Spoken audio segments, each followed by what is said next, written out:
Querida mamãe, de todas as pessoas que conheço, a senhora é a única que vai sentir mais. Por isso, meus últimos pensamentos são para a senhora. Não culpe ninguém mais por minha morte, porque eu mesmo escolhi minha sorte. Não sei como escrever, porque mesmo tendo a cabeça clara, não consigo encontrar as palavras certas. Assumi meu lugar no exército de libertação e morro quando a luz da vitória já começa a brilhar. Vou ser fuzilado daqui a pouco, com 23 outros camaradas. Depois da guerra, a senhora vai exigir seus direitos a uma pensão. Eles lhe entregarão minhas coisas na prisão. Só que estou ficando com o colete do papai, porque não quero que o frio me faça tremer. Mais uma vez digo adeus. Coragem. Assim, eu inicio a aula de História, falando aí sobre a Segunda Guerra Mundial, lendo aqui a carta de um jovem soldado, através desse depoimento, prestes a ser executado e fuzilado juntamente com seus companheiros. Então, a Segunda Guerra Mundial ela teve o seu início em 1939 e terminou em 1945. Então, antes de falarmos especificamente sobre a Segunda Guerra Mundial, é importante frisar os antecedentes, né? Então, os antecedentes especificamente está relacionado aos dois conflitos. Podemos dizer que a Segunda Guerra Mundial ela foi a extensão da Primeira Guerra Mundial, ou seja, os problemas não resolvidos na Primeira Guerra, no primeiro momento, ocasionaram aí um conflito, ou seja, o ressentimento, a raiva, né, contribuiu para a Segunda Guerra Mundial. Então, se a gente for analisar as duas grandes guerras, a Primeira Guerra Mundial, que começou em 1914 e terminou em 1918, e a Segunda Guerra Mundial, que começou em 1939 e terminou em 1945, durou, isso, lógico, né, envolvendo as duas grandes guerras, 31 anos. E não só a Europa foi envolvida nessa guerra, mas praticamente todo o globo, tanto diretamente ou indiretamente. Inicialmente, podemos destacar aí o Tratado de Versalhes, em 1919, imposto, né, pelos países europeus à Alemanha, no final da Primeira Guerra Mundial. As imposições desse tratado fragilizaram a Alemanha, que foi impedida de manter um exército com mais de 100 mil homens. Eles foram proibidos de fabricar tanques submarinos, foram proibidos de fabricar aviões e de manter qualquer tipo de artilharia pesada. Porém, é importante frisar que com o avanço do nazismo na Alemanha, o Führer, termo utilizado no país para designar o líder ou chefe de qualquer coisa ou uma hierarquia militar, rompeu com o Tratado de Versalhes. E essa ruptura com o Tratado de Versalhes reestruturou as Forças Armadas Nacionais, fomentando a indústria bélica, né, fabricação de armas. Eles construíram aviões, construíram navios, construíram submarinos de guerra.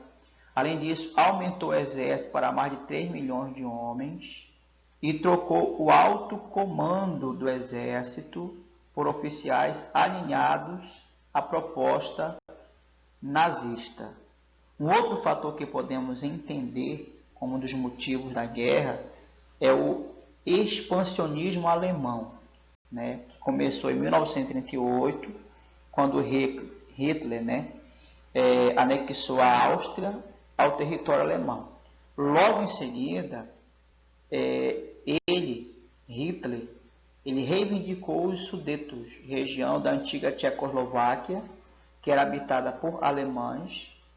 As anexações, elas não pararam, porque praticamente Hitler queria dominar toda a Europa, ele conseguiu praticamente dominar todo o leste europeu através do expansionismo, né, alemão, né?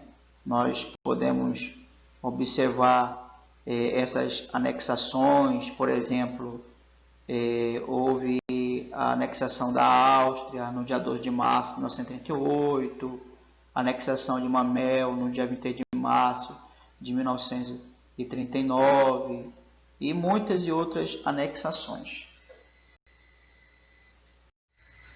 Temos aí o ensaio geral, Espanha,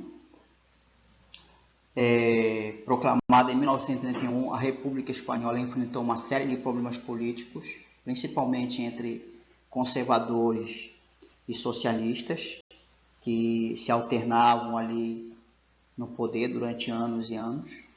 Em 1936, ocorreram eleições na Espanha. Essas eleições foram vencidas pela Frente Popular, que era uma coligação formada por socialistas, republicanos e comunistas. E a vitória dessa Frente Popular foi resultado das alianças de trabalhadores organizadas em todo o país. Porém, o resultado dessa eleição, ela provocou a reação da direita da Espanha, que acabou reagindo com violência contra o governo estabelecido.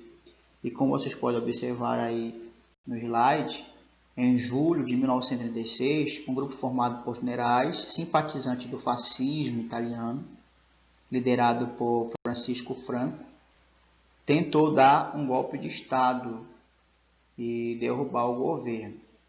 Com o apoio de uma facção fascista conhecida como a Falange, que reunia de monarquistas, conservadores, no entanto, milícias improvisadas por trabalhadores de outros setores populares conseguiram resistir ao golpe, possibilitando que tropas republicanas pudessem se reorganizar. A partir de então, a Espanha passou a enfrentar uma guerra civil que se estendeu por aproximadamente 3 anos. Durante a guerra, a Espanha ficou dividida em 2 grupos militares.